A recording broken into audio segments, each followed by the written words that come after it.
সাম্রাজ্যের জন্য সেনাবাহিনী, সাংস্কৃতিক জোর এবং কূটনৈতিক জাল ছড়ানো যেমন দরকার, তেমন প্রবল সামরিক ও রাজনৈতিক শক্তি হয়ে উঠতে দরকার শক্তিশালী অর্থনীতি ও অভ্যন্তরীণ জনপ্রিয়তা। আর এই দুই জায়গাতেই তুরস্ক এবং প্রেসিডেন্ট এরদোগান এখন খুবই সফল।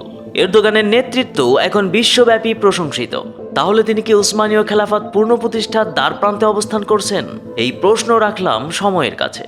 তবে পবিত্র কুরআন ও হাদিসের তথ্য অনুযায়ী পৃথিবী আবার পেতে যাচ্ছে উসমানীয় খেলাফত।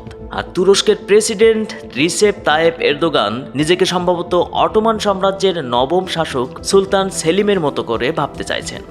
কতটা সফল হবেন, কতটা পারবেন তা নিয়ে জল্পনা কল্পনা আছে। তবে তার আগে এই মুহূর্তে পৃথিবীর প্রধান ভূ রাজনৈতিক মঞ্চে কি ঘটছে তা দেখে নেওয়া যাক।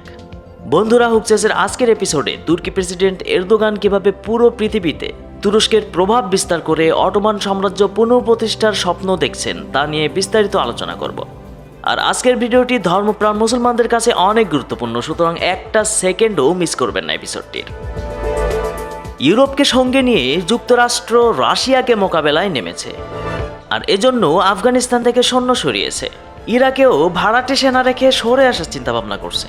আফগানিস্তান থেকে চলে আসার আগে কাবুল বিমানবন্দরে নিরাপত্তার ভাত দিয়ে আসা হয়েছে তুর্কি সেনাবাহিনীর উপর, যাতে ন্যাটো বিমান ওই বিমান ঘাঁটি ব্যবহার করতে পারে।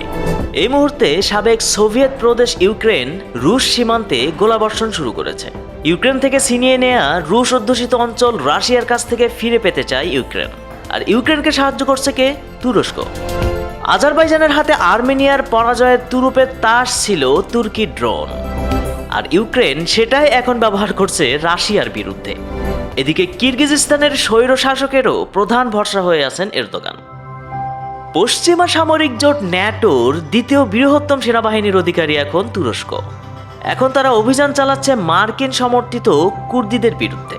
কুর্দি দমনের এই সুযোগে ইরাকের ভিতরে অস্থায়ী সেনাঘাঁটিও গড়ে ফেলেছে তুরস্ক।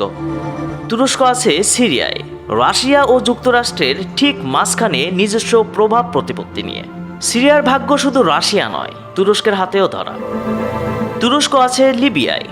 রুশ সমর্থিত বিদ্রোহী জেনারেল হাফতারের বাহিনী যে রাজধানী ত্রিপোলি দখল করতে পারেনি, আমেরিকা ও তার মিত্রদের সেই কৃতিত্ব অবশ্যই প্রেসিডেন্ট এরদোগানকেই দিতে হবে। মূলত এরদোগানের কারণেই জেনারেল হাফতারের বাহিনী রাজধানী ত্রিপোলি দখল করতে ব্যর্থ হয়েছিল।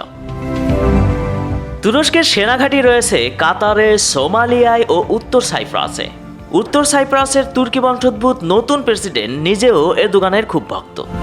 ভূমধ্যসাগরে প্রাকৃতিক গ্যাস ভাণ্ডারের উপর গ্রিসের অন্যায্য দাবি নস্যাৎ করে দিতে সেখানে অবস্থান করছে তুর্কির যুদ্ধজাহাজের বহর। একসঙ্গে এতগুলো দেশ এবং সংস্থার সাথে সম্পর্ক স্থাপন করে কি হাসিল করতে চাইছেন এরদোগান? সাদা চোখে তার আচরণ দেখে মনে হবে স্ববিরোধী। আমেরিকার চোখ রাঙানি উপেক্ষা করে ট্রাম্প আমলে তিনি রাশিয়া থেকে S-400 ক্ষেপণাস্ত্র প্রতিরক্ষা ব্যবস্থা কিনলেন। আবার ব্রাসেলসে প্রেসিডেন্ট বাইডেনের সঙ্গে বৈঠকের পর ওই ক্ষেপণাস্ত্র প্রতিরক্ষা ব্যবস্থা চালু না করার শর্তে নিজ দেশে মিগ যুদ্ধবিমান বানানোর অনুমতি সহ আরও সুবিধা আদায় করে দিলেন। দৃশ্যত মনে হচ্ছে রাশিয়ার সবকটি ফ্রন্টে, যেমন ইউক্রেন থেকে আজারবাইজান, লিবিয়া থেকে সিরিয়াতে নাক গলিয়ে ন্যাটো তথা আমেরিকার হয়ে কাজ করছে এরদোগান। বর্তমানে চলমান বিশ্বের অন্যতম বৃহত্তম ন্যাটো সামরিক মহড়ায়ও তুরস্ক আছে মিত্র বেশে। তাহলে প্রশ্ন আসে, রাশিয়া এবং পুতিন কি এতটা সহ্য করবেন? নাকি 2016 সালে সামরিক অভ্যুত্থান থেকে রুশ গোয়েন্দাদের সাহায্যে রক্ষা পাওয়া এরদোগান ডাবল গেম খেলছেন?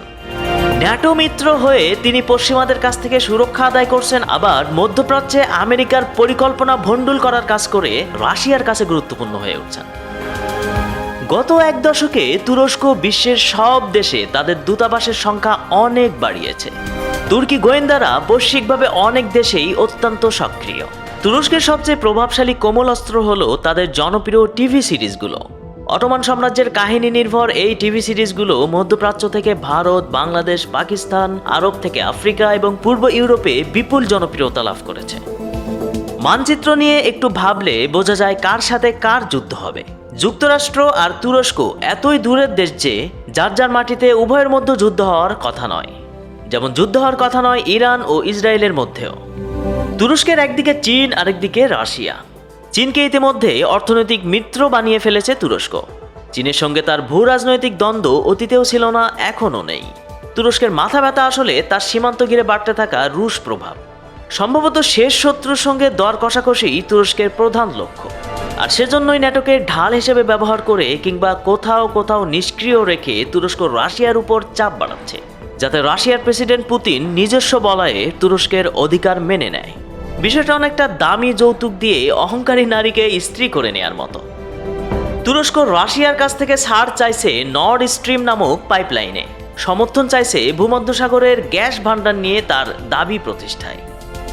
এত সব নিয়ে এরদোগান হয়ে দাঁড়িয়েছেন সবচেয়ে অনুমান অযোগ্য নেতা। অর্থাৎ প্রেসিডেন্ট এরদোগান কখন কোন চাল দিবেন এটা কারো পক্ষে ধরে ফেলা সম্ভব নয়। তিনি কি করবেন তা আগাম ভাবা অনেক কঠিন। আজারবাইজানের যুদ্ধে তিনি পশ্চিমাদের হুঁশিয়ারি শোনেননি, আবার রাশিয়ার স্বার্থকেও মানেননি, বরং সাবেক অটোমান সাম্রাজ্যভুক্ত ককেশাস অঞ্চল আজারবাইজানেও সামরিক ঘাঁটি গড়েছেন। ফ্রান্স ও জার্মানির সঙ্গেও তার সম্পর্ক ভালো নয়, অথচ কিনা পশ্চিমাদের মিত্র মিশরের জেনারেল সিসিও এরদোগানের সঙ্গে ঝগড়া মিটিয়ে ফেলতে চাইছেন। আর এ কারণে হয়তো সিসির সঙ্গে আলোচনা চলা অবস্থায় তুরস্ক নীল নদের উপর বাঁধ নির্মাণ বিষয়ে মিশর আর ইথিওপিয়ার দ্বন্দ্বে ইথিওপিয়ার পক্ষে অবস্থান নিয়েছে। এরদোগানের কৌশলটা অনেকটা চীনের মতো। চীন যেমন মিয়ানমারের সামরিক জান্তার সঙ্গেও আছে, আবার বিদ্রোহীদের মদদ দিয়ে মধ্যস্থতাকারী হিসেবে নিজের গুরুত্ব বন্ধুকে বুঝিয়েও দিয়েছে। ঠিক একইভাবে এরদোগান যুক্তরাষ্ট্র রাশিয়ার মধ্যে, সিরিয়ার আসাদ ও বিদ্রোহীদের মধ্যে, মিশর আর ইথিওপিয়ার মধ্যে, আফগান সরকার, ন্যাটো বনাম তালেবানের মধ্যে, রাশিয়া ও ইউক্রেনের মধ্যে নিজেকে সেভাবে স্থাপন করে নিয়েছেন। তুর্কি ভূরাজনৈতিক অবকাঠামো এত জায়গায় ছড়ানো যে আমেরিকা ও রাশিয়ার মতো পরাশক্তির তাকে দরকার হবে। এরদোগান নিজেকে সবার খেলায় এতটাই জড়িয়েছেন যে কেউ চাইলেও তাকে অস্বীকার করতে পারবে না। নিজের এই উচ্চতা তিনি বুঝিয়ে দিয়েছেন সাম্প্রতিক এক আন্তর্জাতিক সম্মেলনে ইউরোপীয় ইউনিয়নের প্রেসিডেন্টকে পেছনের আসনে বসতে বাধ্য করে। এখন গোড়ার কথায় আসা যাক। ওসমানীয় সাম্রাজ্যের নবম শাসক সুলতান সেলিম যেমন আরব, আফ্রিকা, ইউরোপ জুড়ে ওসমানীয় সাম্রাজ্য গড়েছিলেন, তার কাছে সব বাণিজ্য পথ হারিয়ে ফেলা ইউরোপ তখন বাধ্য হয়েছে এশিয়া ও আমেরিকায় নতুন নৌপথ আবিষ্কারে। সে সময় বিশ্বের আলোকিত রাজধানী ইসলাম থেকে জ্ঞান ও প্রযুক্তি ইউরোপে আসতে শুরু করে। একটা মজার কথা হলো, এই ইউরোপ কফি খাওয়া শিখেছে তুর্কিদের কাছ থেকে। উইন্ডমিল থেকে শুরু করে নৌবিদ্যার অনেক জ্ঞানও তুর্কিদের কাছ থেকে শিখে গেছে ইউরোপ। সে সময় সুলতান সেলিমের ভয়ে ইউরোপীয় বণিক ও রাজাদের আফ্রিকা ও আমেরিকা ছাড়া উপনিবেশ গড়ার আর কোনো জায়গা অবশিষ্ট ছিল না। প্রেসিডেন্ট এরদোগান নিজেকে সুলতান সেলিমের আদলে ভাবতে চাইছেন। তিনি বদলে দিতে চাইছেন বিশ্বের দুই বৃহৎ পরাশক্তির মধ্যকার ভারসাম্য। বর্তমান অবস্থায় এমন দাঁড়িয়েছে যে এরদোগান যে পক্ষে থাকবেন সে পক্ষই জয়ী হবে।